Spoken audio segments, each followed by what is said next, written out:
Recently, I've been playing Bloodborne.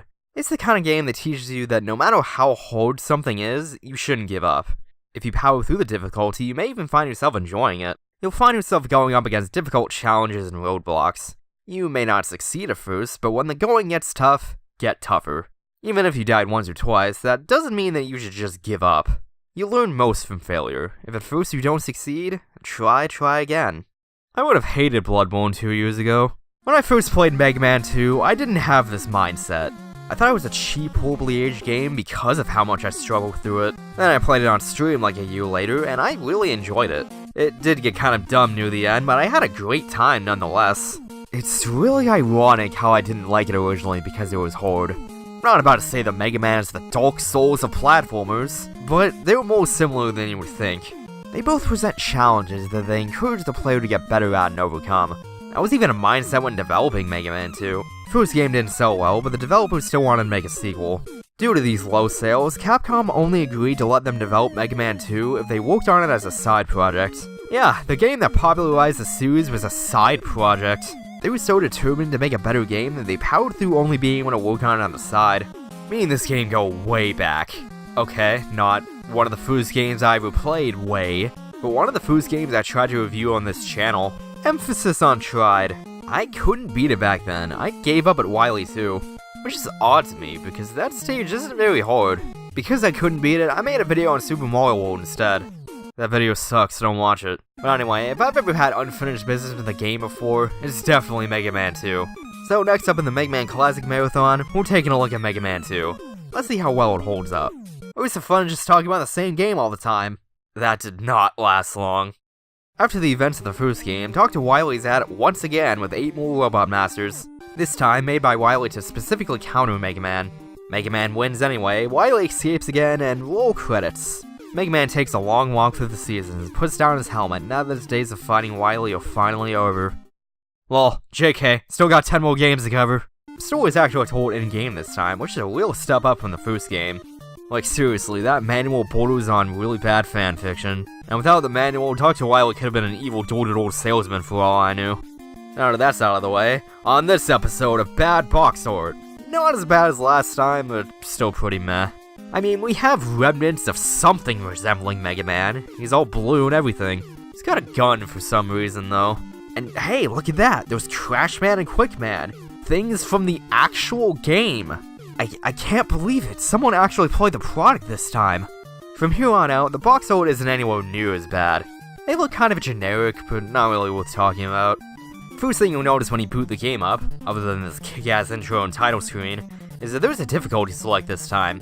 As you see, kiddos, Capcom thought this game was going to be too hard for us pansy-ass Americans, so they put it on easy mode and called it normal. You have doubled attack and defense, so the game is just a total cakewalk now.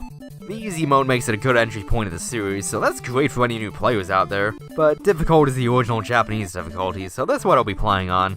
It's annoying how they label the original difficulty difficult outside Japan, but hey, at least they kept it in the game. Everyone wins. I think.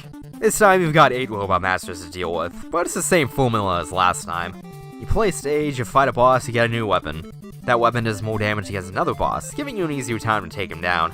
The controls in this game are a lot snappier than last time. It's kind of hard to describe. I think that you stop quicker and input response is less. You know, better controls. The death animations are quicker too. There's no short awkward pause either. You just die instantly, and unless you move on with your life so you can try again. How was I not bothered by how slow the animation was in the first game? If you hit your invincibility frames, you're now immune to insta-kill hazards other than bottomless pits. It's wonderful. There was even a new consumable in the form of E-tanks. If you grab one, you can use it from the menu at any time to give yourself full health. But if you get a game over, you'll lose all your E-tanks, which kind of defeats their purpose to be honest. It's there to alleviate some of the harder challenges, but you can't stockpile them. By the time you get to anything that needs them, you've probably already lost them. The stages themselves were a huge improvement as well.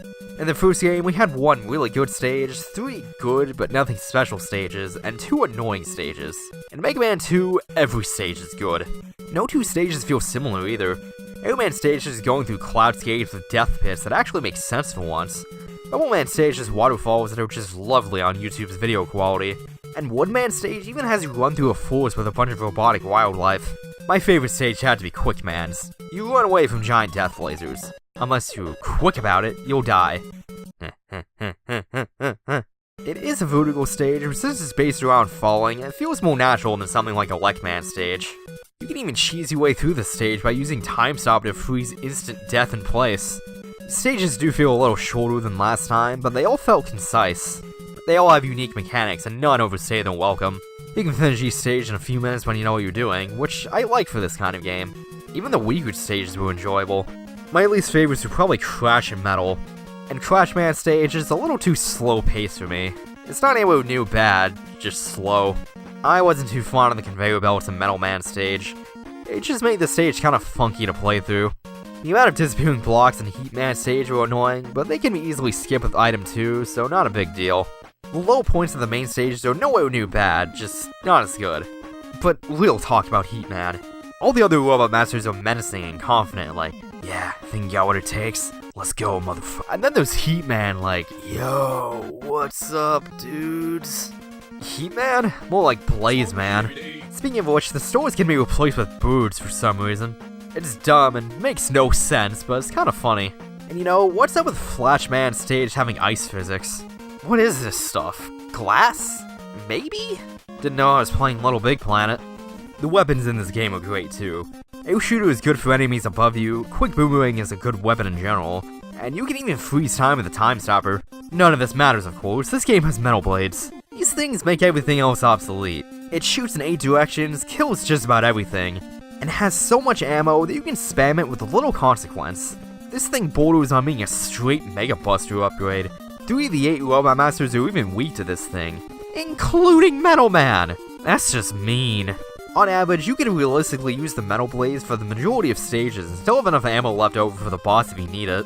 The worst part about this is how useful some of the other weapons are. I forgot all about them because of how overpowered the Metal Blades are, which is really dumb. But sometimes you'll get an extra weapon on top of the one the Robot Master gives you. I say weapon, but they're more of a utility. These items are creatively named Items 1, 2, and 3. Someone forgot to come to work that day. Item 1 is great for vertical platforming, but I got it near the end, so I couldn't get too much use out of it. I did find Item 2 incredibly helpful on occasion, so there's that. This thing makes any horizontal platforming a total joke. It's mainly useful during Heat Man stage. Item 3 felt pretty useless though. It's only useful in like 1 or 2 spots. It's a helpful idea, being a little elevator for you to use, but in practice there aren't very many places where it comes in handy. But my god, I've gotta talk about the soundtrack. They really stepped up their game from last time.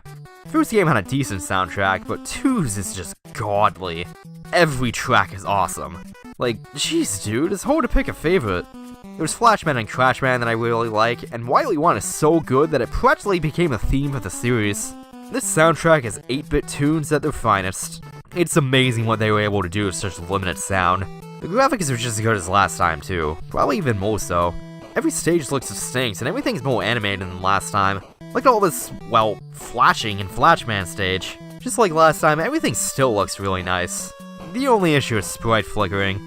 If there's too much on screen, instead of slowing the game down, the sprites just flicker to keep the frame rate up. Let me tell you, it does not look good with 30 FPS capture. Everything was just a huge improvement since last time. They checked off every box for a good sequel. They improved all the faults while expanding its strengths. They even improved the Wily stages.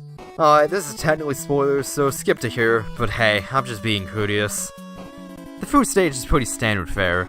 This time, instead of incorporating your weapons, they incorporate the numbered items into the level design. Weapons are mostly used for boss fights. Sometimes you need to use a specific weapon and deal damage to them. In the first stage, there's this little bit right here where you need to use item 1. But the problem is that it's really easy to screw up. There's no other way around it. You have to use item 1. You need 3 uses, and if you don't have enough weapon energy to get past, you need to get a game over to replenish it. Well, if you use it carelessly, of course you'll run out of weapon energy. Yeah, but the issue is that it's so easy to screw up that you'll likely experience running out at least once. You'll have to intentionally lose all your lives just to replay the whole stage so you can try again. It's a short stage, but why'd they have to pull this right at the end of it? It'd be one thing if they put something like foam for weapon energy, but they don't. What the hell? The Mega Dragon that you have to fight after this is fine, but he has an annoying tendency to knock you into the pit below. You respawn before the ladder pit, so if you die and are out of item 1 energy, you have to restart the whole stage. That's fair. Oh, and he can one-shot you before the fight even starts. Yeah, screw you too, buddy. Oh, did I mention how seizure-inducing the boss fights are from here on out? I'll try and cut out this flashing and editing, but if you have a history of epilepsy, you really shouldn't play this game. But that's the only real case of bad design in this game.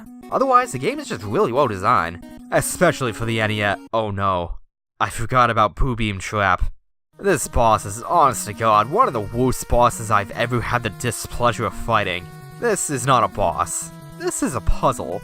A puzzle! If you misuse one crash bomb, you might as well start over. Once you figure out the solution, or just look it up online like I did, it's not so bad. I can beat it pretty consistently now. But getting to that point is a goddamn train wreck. And keep in mind that every time you lose the fight, you have to get a game over to refill your weapon energy. And because of that, every time you lose this fight, you have to replay the longest stage in the game. What makes it so long with these dumb moving platforms is the same issue as Crashman stage. They're just so slow. Every time you die to the Boo Beam Trap, you have to replay like 3 minutes of slow tedium before you get another chance. Oh, and the corridor leading up to it is just a nightmare to navigate. There's so many Sniper Joes blocking you that it's nearly impossible to get through this place without getting hit. And trust me, you'll need all the health you can get. The Boo Beam Trap's only attack is to shoot at you every now and then. You can dodge it with glitches or stupidly precise timing, but it basically gives the fight a time limit, with your health being the timer. Ugh. They're all E-tanks now, but getting a game over makes you lose all of them. You're likely to get at least one game over on Wily 1, so you probably won't have any E-tanks by this point. They're all on the way, but you only get to keep E-tanks if you're good at the game. If you're good at the game, you probably don't need E-tanks. It's a very annoying paradox. Overall, really bad boss, made worse by annoying level design. Yeah, no, I played off the Legacy Collection. I have save states, I'm using them. Next up, the boss rush. Pretty simple. Bosses go down much easier in this game. No fireman kicking your ass this time. You'll get a health pickup with every boss defeated as well, making fighting so many in a row much more manageable. But honestly, I've never really understood the point of boss rushes. I get that it's there to make you feel powerful unless you rush through a lot of tough enemies at once, but it's always felt like padding to me. I already fought these guys, why do I have to fight them again? They can be done right, but more often than not, they just feel like a distraction from the final boss. Wily Machine 2 is pretty standard. Once you figure out the pattern, the first phase is easy. The second phase is borderline impossible. He's shooting bouncy balls of death at you that are practically impossible to dodge. Like, my god, how do they expect you to dodge this? This fight is so annoyingly designed that, oh, the Crash Bomber kills him in 3 hits. Wish I knew that 20 minutes ago. Alright, last stage. It's just a hallway with some weird lava dripping down on you. Final boss has Wily transform into an alien. Would have thought. Then he just flies around the room with his one easy-to-avoid attack. You shoot bubbles at him for a few minutes and the game's over. He was just a hologram. Well, this final level feels so half-assed. It's like they realized they had space for one more stage and just slapped this together in a weekend. At least it's short and easy, so no harm done, I guess. There's a lot of ports of the NES Mega Man games. Since they're all the same, I figured I'd talk about them in the one everyone freaks out about instead of constantly repeating myself. Alright, here goes. They were on NES, of course. There was a remake of 1 through 3 with the Wily Wars on Sega Genesis, but only if you live in Japan or Europe, but fan translations exist. They were all on PS1, but only in Japan, but you can get them off the US PlayStation Store. There's the Anniversary Collection that has 1 through 8 on PS2, GameCube, and Xbox One, but I hear there's input lag with that collection. They were all on 3DS and Wii U Virtual Console. Mega Man 2 is on the NES Classic Edition, which is a nice bonus, but if you only want Mega Man 2, you're better off playing something else. There's the mobile ports if you hate yourself. And of course, the most recent releases are the Legacy Collections. I'll be using Legacy Collections on PS4 for this marathon, which is not only the most recent way to play these games, but also the cheapest. For $15 to get Mega Man 1 through 6, for $20 to get 7 through 10, and for $30 to get both of them. On PS4 and Xbox One, there was even a bundle that gives you Mega Man 1 through 10, X1 through X8, and Mega Man 11 for $60. If you're looking to get into the series, it's never been easier or cheaper. Although I've heard mixed things about the 3DS Legacy Collection. If you want those games on go, just buy them on Switch. Each one of these games are about 3 hours long, so releasing these in collections was a really smart move content-wise. And that's it for Mega Man 2. What else is there to really say? It's a classic. It's got some weird design choices here and there, but nowhere near as bad as last time. And while there's like 2 parts that are annoying, you can learn to avoid them with practice. Mega Man 2 is a great game. I had an awesome time replaying it. It's the one everyone worships, and it's pretty easy to see why. It was amazing music, great levels, really good graphics for the NES, and it's just a really enjoyable time. Although I can't really say if it's one of the best in the classic series, since I've yet to play most of them. Speaking of which, this has been Flame Guy, and I'm just getting started with this series. Next up is Mega Man 3. Take care, guys. See you next mission.